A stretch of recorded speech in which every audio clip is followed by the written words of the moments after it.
یہ بھی ہمارا بڑا سوشل فنکشن ہے، بہت بڑا،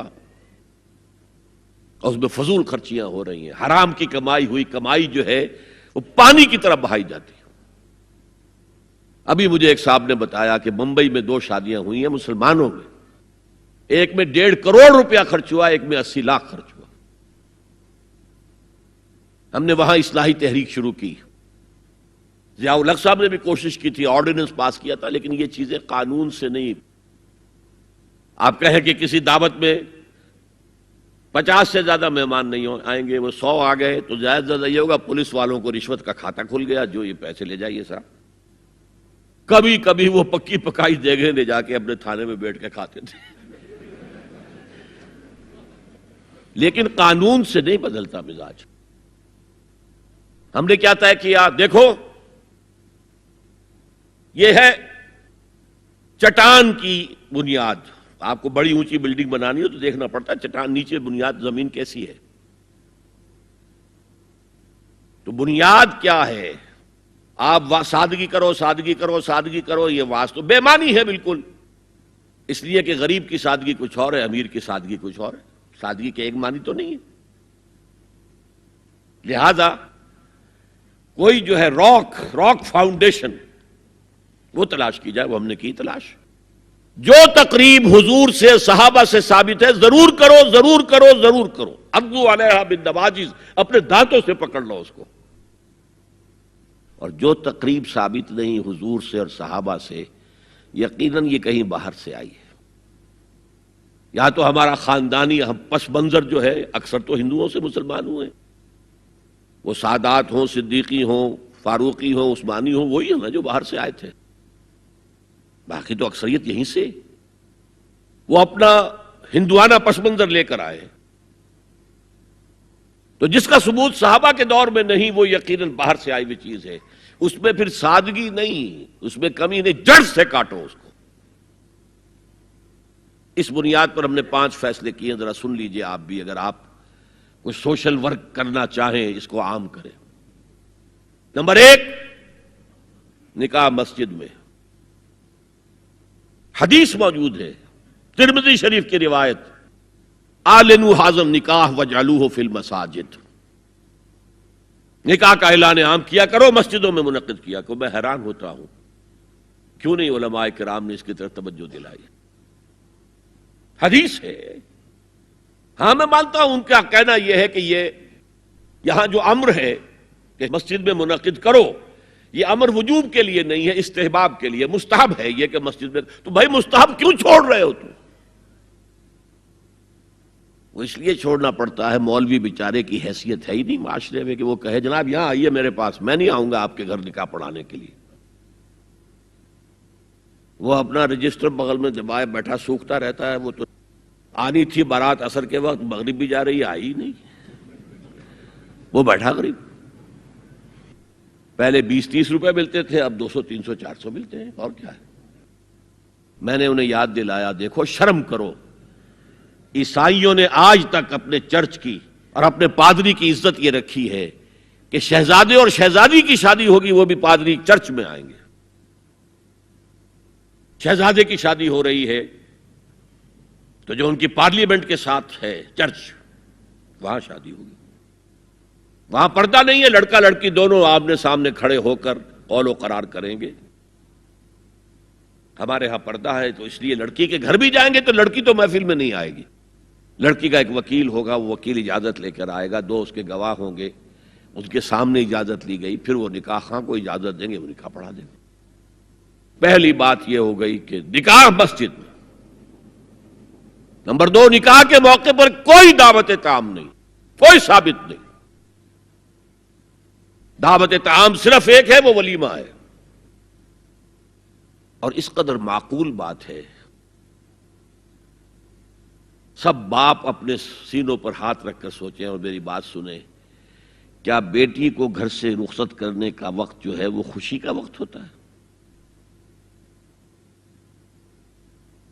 جب بیٹی گھر سے جا رہی ہو، کوئی جانور بھی آپ قربانی کے لیے، کوئی مینڈھا کو بکرا لے آئیں 8-10 دن پہلے اور بچے مانوس ہو جائیں، تو وہ جب آپ ذبح کرتے ہیں تو پچھاڑے کھاتے ہیں کہ نہیں بچے؟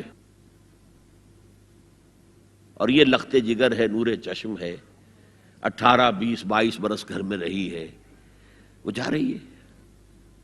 خوشی نہیں ہے وہاں، صرف یہ ہوتا ہے اے سائی آف ریلیف کہ ایک ذمہ داری کا بوجھ تھا، اللہ نے آج پورا کرا دیا، اتروا دیا بوجھ. پھر بھی اندیشہ ہوتا ہے، پتہ نہیں مزاج ملے نہ ملے، نئے ماحول میں جا رہی ہے، وہاں جا کر ایڈجسٹ ہو یا نہ ہو، اندیشے پھر بھی ہوتے ہیں ذہن کے اندر.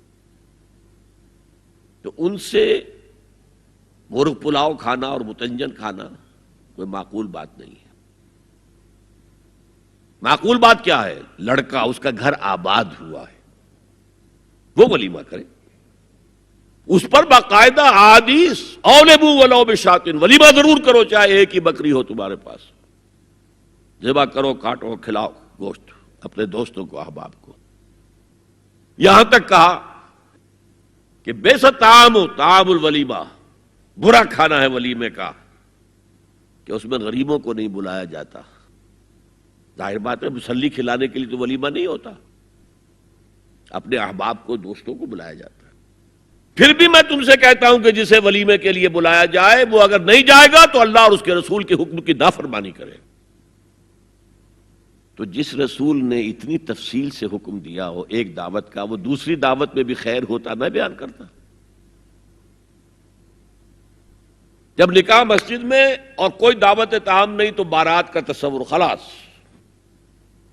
بارات کس بلا کا نام ہے؟ قرآن میں تو کوئی ذکر ہی نہیں، عربی میں یہ لفظ ہی نہیں. اجتماعی طرفین مسجد میں ہوا، نکاح ہوا. لڑکی کو، حضرت فاطمہ کو رضی اللہ تعالی عنہا، کچھ خواتین جا کر چھوڑ آئی تھی اس حجرے میں جو ایک انصاری صحابی نے حضرت علی کو دیا تھا. ان کا تو کوئی گھر بھی نہیں تھا. کوئی حضرت علی آئے ہوں اور آ کر وداع کرا کے لے کے گئے ہوں، کچھ بھی نہیں. چوتھی چیز، جہیز کا کوئی تصور اسلام میں نہیں. خالص ہندوانہ رسم، خالص ہندوانہ رسم، خالص ہندوانہ رسم. ہندوؤں میں کیوں ہے؟ وہ اس لیے ہے، معقول بات ہے کہ لڑکی کا وراثت میں کوئی حصہ ہے ہی نہیں. وہ تو جب گھر سے نکل رہی ہے کچھ دے دلا کے رخصت کر دو، دان دہیج، یہ خیرات ہے. لڑکی کا حق کوئی نہیں ہے گھر پر. اسلام میں تو لڑکی وارث ہے. والد فوت ہوں گے، وراثت تقسیم ہوگی. والدہ فوت ہوں گی، کوئی ان کی ہے ملکیت، وہ تقسیم ہوگی. شادی کے موقع پر کوئی جہیز اسلام میں نہیں، قطعاً نہیں. غلطی سے حضرت فاطمہ کے جہیز کو جہیز کہہ دیا گیا. وہ جہیز کیا تھا؟ ایک پیسہ بھی حضور کے اپنی جیب سے نہیں تھا. اس شادی میں خاص بات کیا تھی کہ دولہا کے ولی بھی حضور ہی ہے. اور کون ہے؟ علی کا کون تھا مدینے میں؟ اور دلہن کے والد بھی حضور ہیں. اب حضور پوچھتے ہیں حضرت علی سے، تمہارے پاس مہر دینے کے لیے کچھ ہے؟ عرض کیا میرے پاس تو کچھ نہیں. وہ فقراء صحابہ میں سے تھے. فرمایا مہر تو دینا ہے، تمہارے پاس ایک زرہ ہوتی تھی. جی ہاں زرہ تو ہے. انہوں نے یہ سمجھا زرہ تو جہاد کے لیے ہے، کوئی وہ دولت تو نہیں ہے. فرمایا جاؤ اسے بیچو یا گروی رکھ کے قرض لے کر آؤ. وہ گئے، حضرت عثمان نے خرید لی